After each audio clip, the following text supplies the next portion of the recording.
Uus päev, uued seiklused.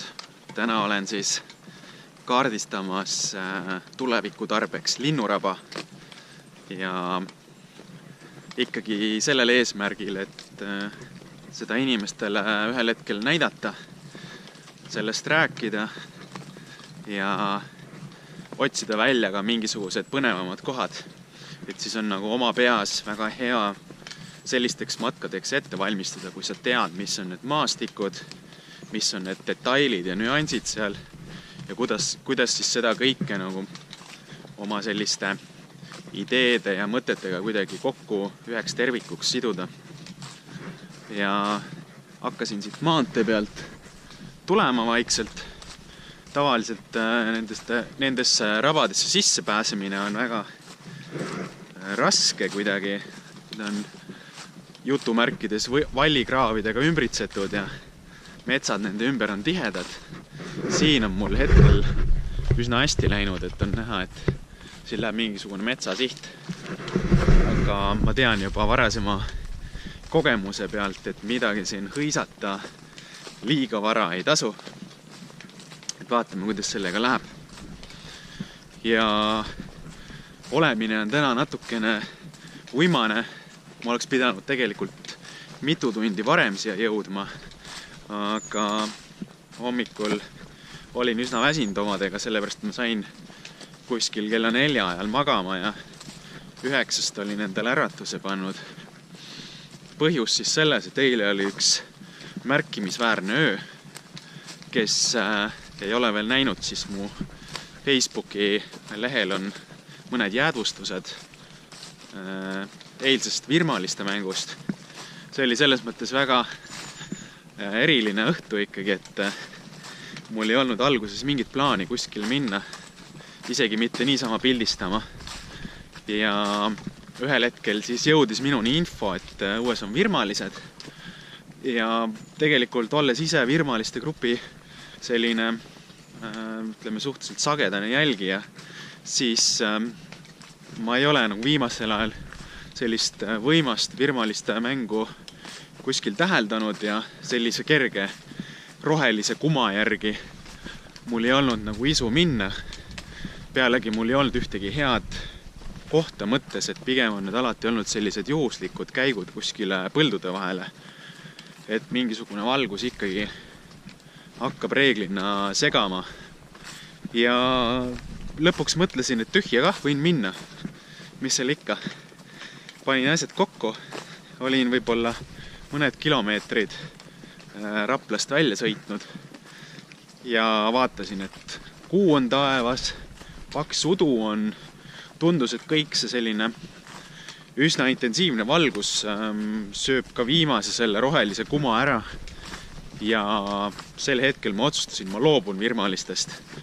Võtsin hoopis suuna Keava rappa ja otsustasin, et pildistan pigem siis kuuvalgel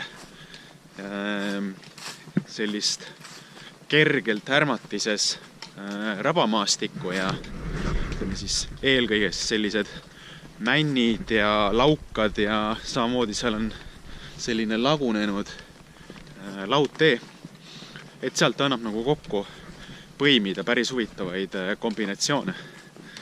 Aga siis oligi äge see, et ma läksin sinna, võtsin autost oma asjad ja kui rappa jõudsin, hakkasin nokitsema siis just selle laudtee kallal. Tegin siis seal põhiliselt võtteid ja ühel hetkel jõudsin Laugasteni. Panin kaamera paika, panin siis seadistuse selliseks, et tegin sellise pikema säriga võtte siis laukast ja saarekestest ja mändidest. Ja ütleme nii, et esimese reaktsioonina, kui ma seda fotot kaamerast nägin, ma pidin tõesti peaaegu istuli kukkuma. Sest lihtsalt silmaga ma ei saanud aru läbi udu, et kas see on paks uduvall või on see midagi muud. Aga siis kaamera pildilt vaatasin, et pool fotot on täiesti roheline. Siis ma sain aru, et tegelikult minu ees oli selline suur virmaliste kaar ja ma hakkasin kohe kuidagi erilises ekstaasis seda jäädvustama. Jooksin edasi ja tagasi ja proovisin ühe nurga alt ja teise nurga alt. Kahjuks mul ei olnud räätasid kaasas, nii et ühel hetkel ma lihtsalt loobusin mugavusest ja astusin peaaegu et põlvini sinna raba mülkasse lihtsalt, et saada mingid pildid kätte. Hea oli see, et mäng läks tegelikult järjest võimsamaks, et lõpetuseks ikkagi see selline roheline kuma muutus ikkagi väga selgeteks rohelisteks sammasteks ja midagi sealt õnnestus mul täiesti nagu kinni ka püüda. Panin need pildid ka siis Facebooki ülesse ja tegelikult üks mõte, mis mul juba varem hakkas siis tekkima ja mis seal samas rabas olles sai sellise konkreetsema sellise inertsi sisse, oli siis see, et kõik sellised ägedad loodustingimused ja vaatemängud tavaliselt ei anna meile väga pikka aega reageerimiseks. Me võime planeerida matkasid pikalt ette. Kui läheb hästi, võib-olla leiame midagi, näeme midagi väga erakordselt, aga enamasti ei saa selle peale kindel olla. Kindel saab siis olla, kui me oleme valmis teatavateks sellisteks spontaansusteks. Ja selle puhul siis plaaningi teha sellise Facebooki grupi, kus ma annangi võib-olla päevase või poolepäevase, kui õnnestub, siis miks mitte ka 2 või 3 päevase ette teatamisega siis teada, kus ma lähen, millal ma lähen, mida ma sealt püüdma lähen ja mitu inimest ma olen nõus endaga kaasa võtma. Et siis teinekord, kui ise kuskil linnas olles tunnete, et tahaks võib-olla ka minna kuskile rappa virmalisi vaatama keset tööd, aga üksi just kui julge, siis see grupp ongi just teie jaoks, et tulge kaasa. Teinekord samamoodi, miks mitte kuskile kalale minna või midagi sellist teha. Kõik on võimalik. Vaat. Aga praegu vist lõpetan mõneks hetkeks. Olen siis jõudnud siin sellisesse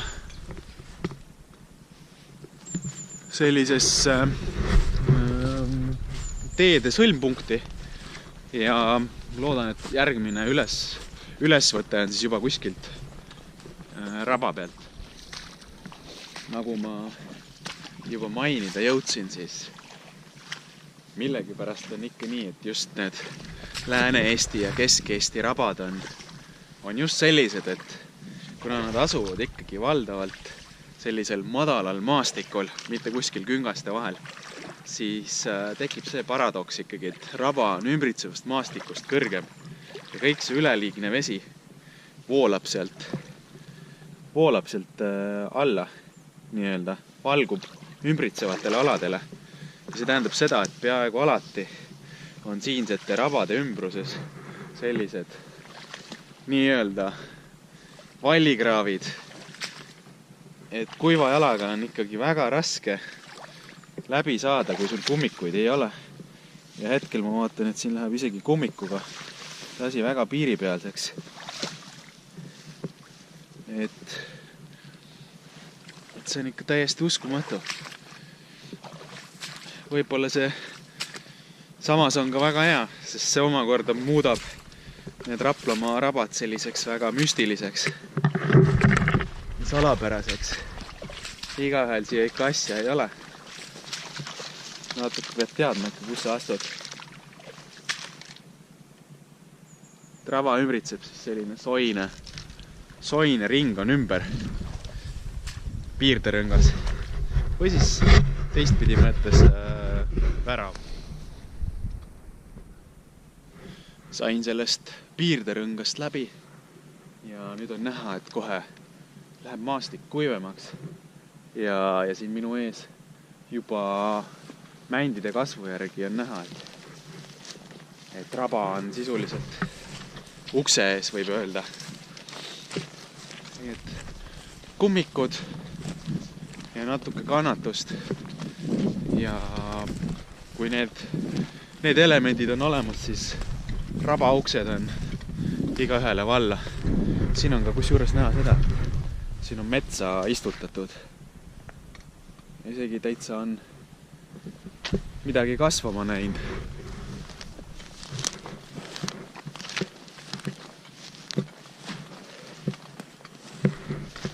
Metsa taastamisest ma kahjuks väga palju ei tea, nüüd sellest ma pikalt rääkida ei oska. No nii, põdrapoisid on siin täitsa juba mingis mõttes esindatud. Lisaks on jõhvikaid.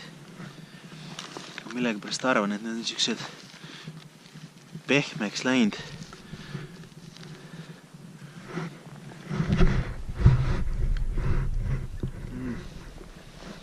Ütleme nii, et maitse asi.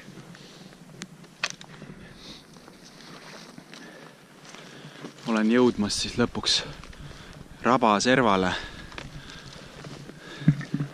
Ja siin on kuidagi eriti äge see, et tavaliselt on hästi levinud see, et inimestele Eestimaa raba vaadates tuleb millegipärast esimesena kohe pähe savann.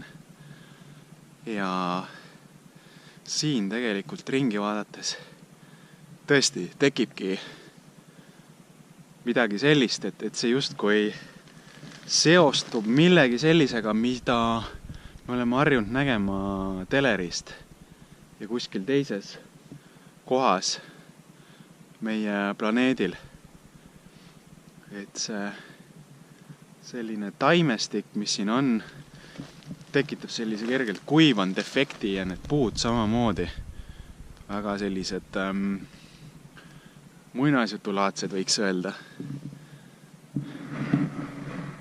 Ja võib-olla mõne sõnaga ka sellest linnurabast, et ma ei ole siin väga sage külaline olnud, aga mulle tundub nii, et võrreldes kõikide nende teiste rabadega, mis valdavalt on olnud pigem väiksed rabad, nendega võrreldes linnuraba on ikkagi selline suurem raba ja minu arust tema põhiline väärtus siin on ikkagi see, et need ümbritsevad metsad ja rabasaared.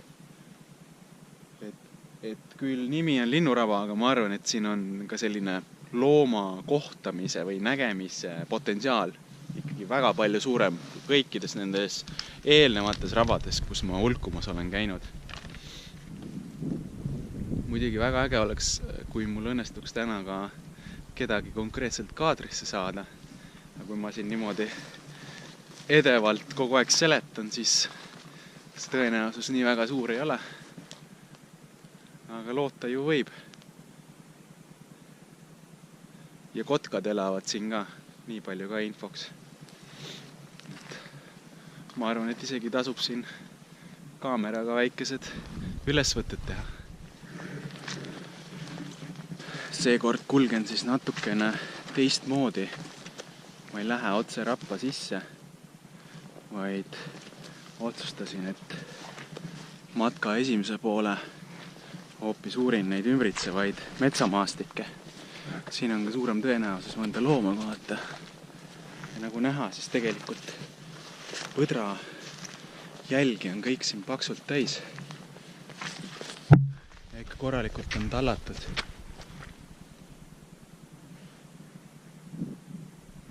Kui vaid leiaks nüüd jäljeomanikud endid ka ülesse.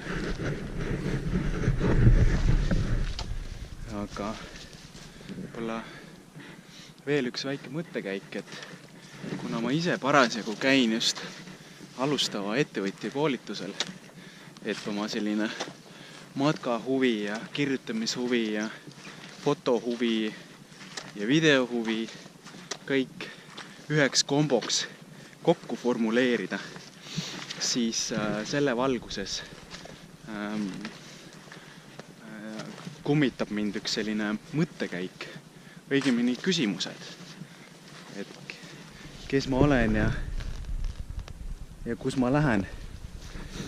Ja tegelikult põhiküsimus on ikkagi see, et mida ma ikkagi teha tahan nende matkadega, mida ma saavutada tahan. Sest matkahuvilisi või matkakorraldajad on meil ju Eestis palju. Miks mina üldse? Kas ma suudan mingisugust väärtust lisada, midagi teistsugust pakkuda? Ja nii palju, kui ma olen mõelnud, siis ikkagi üks selline põhiasi, milleni ma jõuan, on see, et kõige suurem selline eristuv element saab olla üldjoontes ikkagi inimene ise. Ja võib-olla seda eriti minu puhul, kes ma ei taha nüüd sisse tuua mingisugust peentoitlustus või gurmee nüanssi, vaid pigem lähtudagi sellisest lihtsusest ja sellest, et loodus juba iseenesest pakub inimesele nii palju erinevaid selliseid stiimuleid või impulsse, aga paraku see kaasaegne ühiskond on meid nii tuimaks muutunud, et me lihtsalt ei oska neid enam välja lugeda ja kuidagi meie selline eneseteadlikkus või arusaam iseendast läheb selle nahka kaduma. Ja nende matkade mõte ongi siis kuidagi koputada inimeste sellisele südametunnistusele, pugeda inimeste mõttekäikudesse ja tuua sinna sisse sellist julgemat maailma avastamist, iseendasse vaatamist ja tõesti ma tahaks aidata inimestel märgata seda potentsiaali, mis sellisel meie jaoks füüsiliselt väga ligipääsetaval keskkonnal meile tegelikult pakkuda on. Aga me nagu ei oska seda kuidagi kasutada. See on meil eestlastel praktiliselt ukse taga, aga me ei arva sellest suurt midagi. Mulle vahel isegi tundub, et välismaa inimestele, kelle jaoks on sellised maastikud pigem ajaloo hõlma jäänud unistus, siis nemad nagu oskavad seda hinnata. Neil on võib-olla lihtsalt natukene aidata seda teed rajada looduseni, et tekib teatav võõrastus, aga nad ikkagi tahavad seda kontakti. Meil tundub, et me hakkame kohe võrdlema sellel skaalal loodusmaastik, et kellel on kõrgemad mäed ja kellel on suuremad jõed. Ma arvan, et need on täiesti ebaolulised skaalad ja loeb ikkagi see nii-öelda kohalolu või ühenduse tunne selle looduskeskkonnaga. Niisiis ma tahaksingi siduda kokku selle, et ütleme, mind ennast huvitab väga selline populaarteaduslik kirjandus, väga erinevad valdkonnad ja ma peaaegu alati suudan need faktid siduda kokku oma sellise maailma nägemuse või loodustunnetusega.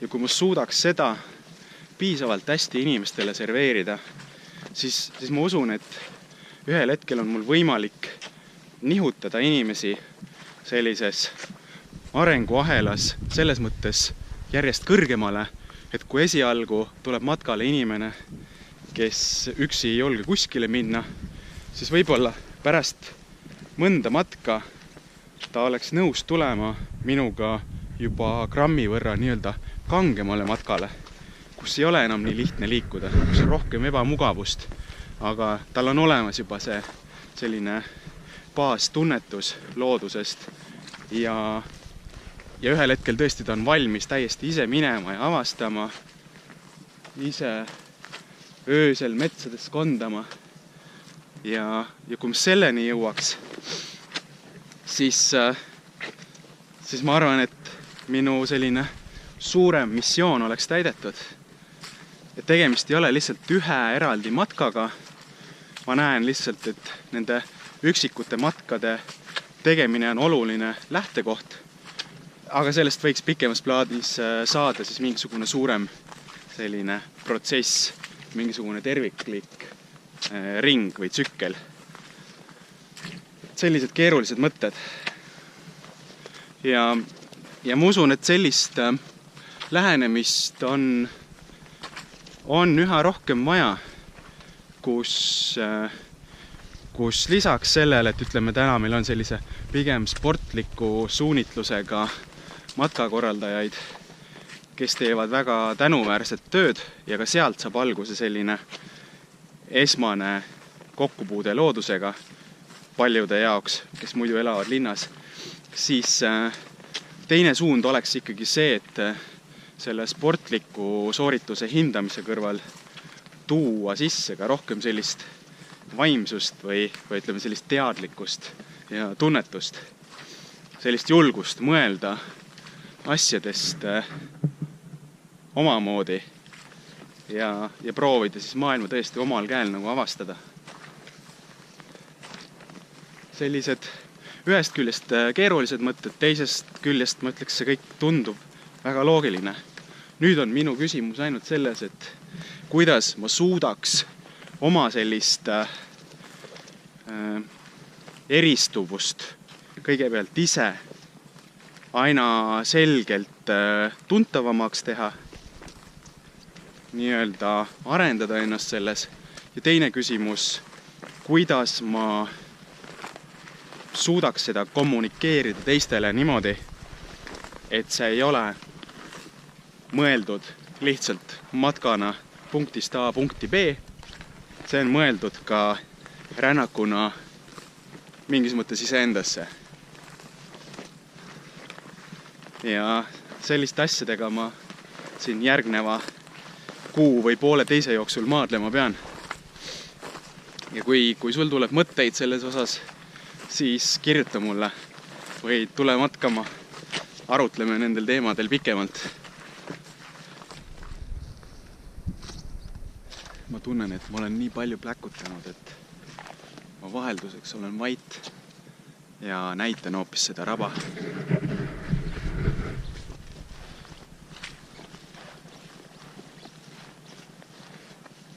Siin on isegi nii kuiv, et ma arvan, et isegi saapaga saaksin täitsa normaalselt kõndida.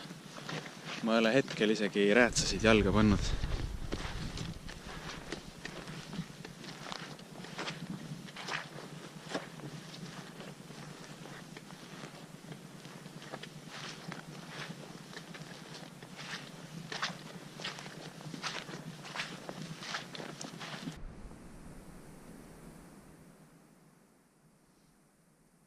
Kuna rabad ja sood olid kunagi ilmselt, ma arvan, sügaval nõukogude ajal Eesti rahva suur vaenlane, siis hakati neid ükskord kuivendama.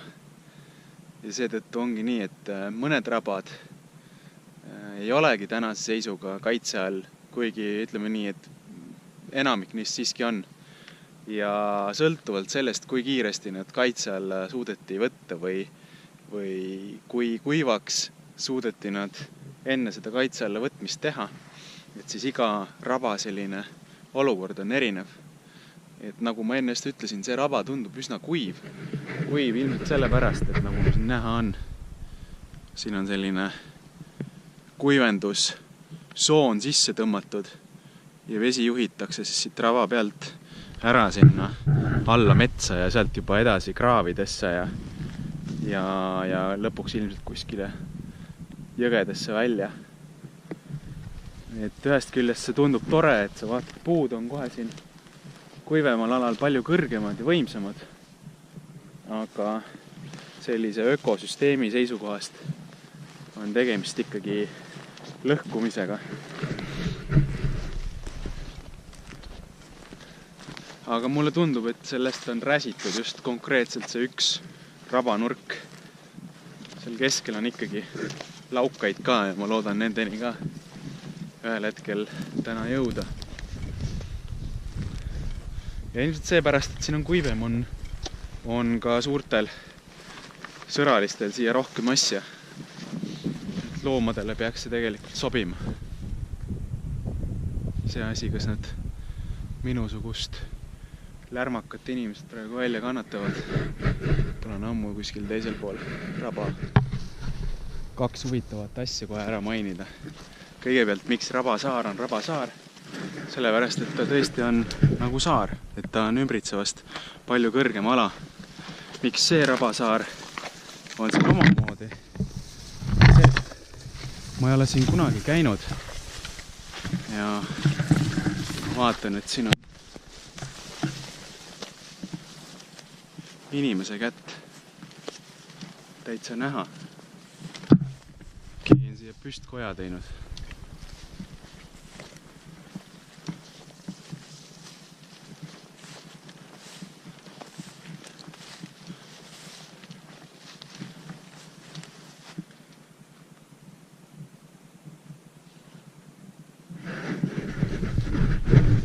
kuidas tundub, kas hirmutav või põnev. Siit läheb siis selline seljandik ja kõrgemal siis seljandiku peal kasvavad sarapuud. Vahepeal on selline lohk ja kõrgemal siis tõuseb uuesti raba.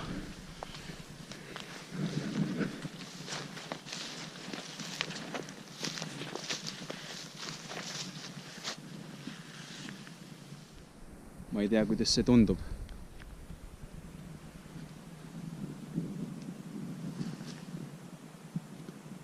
Tehtav või? Rabasaarte juures meeldib mulle veel see, et siin on tavaliselt, kui on selline kogukam saar, kõrgem saar, siis kasvavad siin väga kõrged kuused ja need vallandavad minus sellise ronija instinkti. Nii et panin oma käe ja seljalihased tööle ja ronisin siin puu otsa. Ega mul siit väga hästi ei õnnestu välja näidata, kuuseoksad on ees ja kõigub ka palju. Aga raba peale võimas vaade. Ilmselt tuleks otsida natukene parem puu ja siis ronida sinna otsa. Selles mõttes on mul kahju nendest inimestest, kes kõrgust kardavad. Nii mõnigi perspektiiv jääb elus ilmselt vaatamata. Aga jah, siit on näha igatahes väikseid laukaid, kõrgemaid kohti ka rabas sees, väiksed sellised künkad. Et ilmselt ma tagasi teel siis lähen räätsedega sealt otse üle ja alguspunkti tagasi. Nüüd ma vaatan, kas mul õnnestub siit alla tagasi ka saada. Kui õnnestu, siis see videolõik on mu nii-öelda elumärgiks teistele, et olin olemas. Ellu jäin. Puu otsas käidud nagu naksti. Nüüd vaatame edasi, kas puualune maastik mind ka ellu jätab. Tahaksid leida veel ühe sarnase Rabasaare üles. Äkki seal käib mingi elu. Veel ägedam leiaks kotkapesa kuskilt üles. See on suur lahmakas. Järjekordne Rabasaar võimsate kuuskedega. Vaatan, mis siin toimub.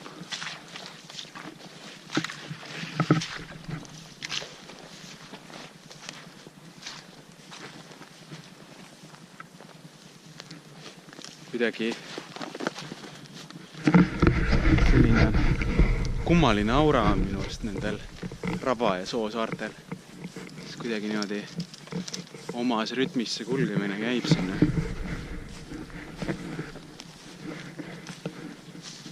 Ja kuidagi võib-olla läheb natuke liiga filosoofiliseks, aga lihtsalt selline tunne, et siin on nii palju läbikäijaid, loomaradasid on kõik täis, et just kui igaüks jätab endast midagi maha.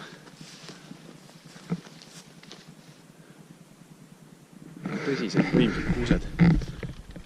Ma saan aru, et Lõuna-Eestis on see selline kuusk poisike, aga siin Raplamaal ikkagi. See on ikkagi märkimisväärne. Hakkab vaikselt pimedaks minema. Imelik on seda muidugi pärastlõunal öelda, aga võtan suuna siis vaikselt kodu poole ja olen ka räätsad juba jalga pannud. Kuigi ma näen, et see raba on nii kuiv iseenesest. Saaks ka ilma hakkama, aga räätsedega on mugavam ja teiseks see hoiab rabapinda natuke paremini ka, sest ma ei vajuta seda jalajälgi nii tugevalt sisse. Jälgin siin, õigemini ajan siin ühte jälge. Üks tundub üsna värske selline põdra rada läheb siit minu eest. Ja lihtsalt võtsin selle endale nii-öelda juhtniidiks ja kokkuvõtvalt, kuigi ma ei ole veel lõppu jõudnud, saan ma öelda seda, et see raba vähemalt selles osas, mis ma ta läbisin praegu, ületas mu ootusi igati ja kõik see mitmekülgsus koos nende rabasaartega on kindlasti üks väärtus, mida ma tahaks inimestega tulevikus jagada. Nii et kindlasti ma teen siia lähiajal ka matkasid. Ja kuigi tundub, et sellises kõrges rabas nagu selliseid veesilmasid väga ei ole, siis tegelikult ma just hakkan jõudma selle väikse laugaste vööndini. Ja tegelikult mida kaamera ei suuda näidata, et üks teder lendas sealt teiselt poolt laugast äsja minema. Nii et võib öelda, et kõik on väga hästi. Ma olen leidnud juurde jälle ühe raba. Nüüd tuleb natuke läbi mõelda, mis on see teema, kuidas seda üles ehitada, kuidas seda inimestele serveerida. Ja järgmine faas on juba see, et te näete Facebookis või siis kui olete liitunud meililistiga, saate info sinna tulevastest matkadest. Ja ka muud ei olegi. Kui ma siit avastan veel koduteel mingisugused põnevad lõigud, siis kindlasti jagan neid. Hetkel siis vaatan siia lauka äärde, et tundub, et siin rabas tõesti need veesilmad on sellised väga kidurad ja väiksed. Ilmselt nad ei ole ka väga sügavad, kuigi tavaliselt ega seda ei saa enne teada, kui sisse ei hüppa. Aga seda ma täna tegema ei hakka.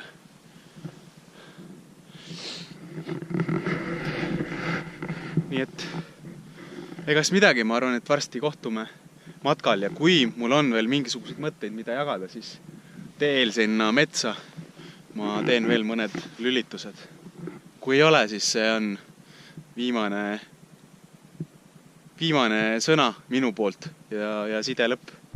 Ma otsustasin, et ma selle lõpuosa ma teen niimoodi, et ma jagan lihtsalt neid väikseid videolõike nendest laukavaadetest, mis mulle siin koduteel avanevad.